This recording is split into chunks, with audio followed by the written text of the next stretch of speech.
আসসালামু আলাইকুম ফ্রেন্ডস। আজকে দেখাবো আপনাদেরকে কিভাবে একটি স্ট্যাম্প সাইজ ছবি করতে হয়। তাহলে চলুন আমরা দেখি। আমরা প্রথমে ফটোশপ ওপেন করব। তারপর আমরা যে ছবিটাকে স্ট্যাম্প সাইজ ছবি করতে চাই সেই ছবিটাকে ইম্পোর্ট করে নিব। আমি দুইটা ছবি ইম্পোর্ট করেছি, যেহেতু আমি দুইটা ছবি থেকে আপনাদেরকে দেখাবো কিভাবে পাসপোর্ট সাইজ ছবি করতে হয়। প্রথমত আমি নর্মাল ছবিটাকেই দেখাচ্ছি। আমি এতটুকু ছবি আমি কিছুটা ক্রপ করে নিব।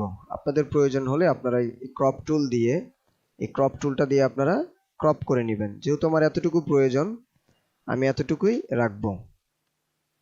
রেখে তারপর আমরা ইমেজ সাইজে যাব।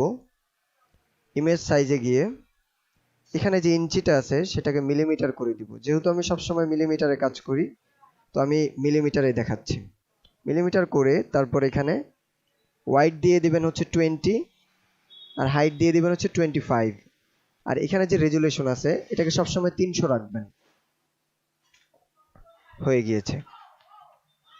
সেম একইভাবে আপনার পাসপোর্ট সাইজের ছবি অথবা ছবি থেকে ছবি, যেই ছবিটা আছে এই ছবিটাকে যদি করতে যান, সেম একইভাবে আপনারা ইমেজ সাইজে গিয়ে এখানে এটা মিলিমিটার করে দিয়ে এখানে 20, এখানে 25, এখানে 300 যেহেতু আছে আমি রিসাইজ করে দিচ্ছি আবার। হয়ে গিয়েছে। দেখেছেন তো? এভাবেই আসলে স্ট্যাম্প সাইজ ছবি করতে হয়। তো তারপর হচ্ছে আপনি যদি চান যে আমি প্রিন্ট করতে চাই, তাহলে নতুন একটা প্রিন্ট পেজ নিয়ে আপনার যেই পেজটা হয় সেখান থেকে সিলেক্ট করে A4, আমার যেহেতু A4 আমি A4 নিলাম, নিয়ে তারপর আমি A4 এ নিয়ে আসলাম। এই দেখেন আমার স্ট্যাম্প সাইজ ছবি হয়ে গিয়েছে। আবার আপনি যদি চান যে আমি এটা এক্সপোর্ট করে আমি সফট কপি মেইলে পাঠাবো অথবা পেন ড্রাইভে নিব, তাহলে এই ছবিটাকে আপনি সেভ করে নেবেন।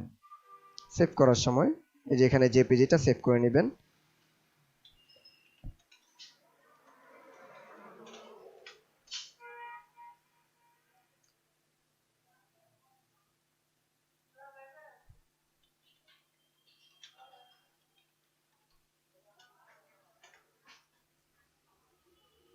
তাহলে দেখুন এই যে আমার এটি স্ট্যাম্প সাইজ ছবি হয়ে গিয়েছে।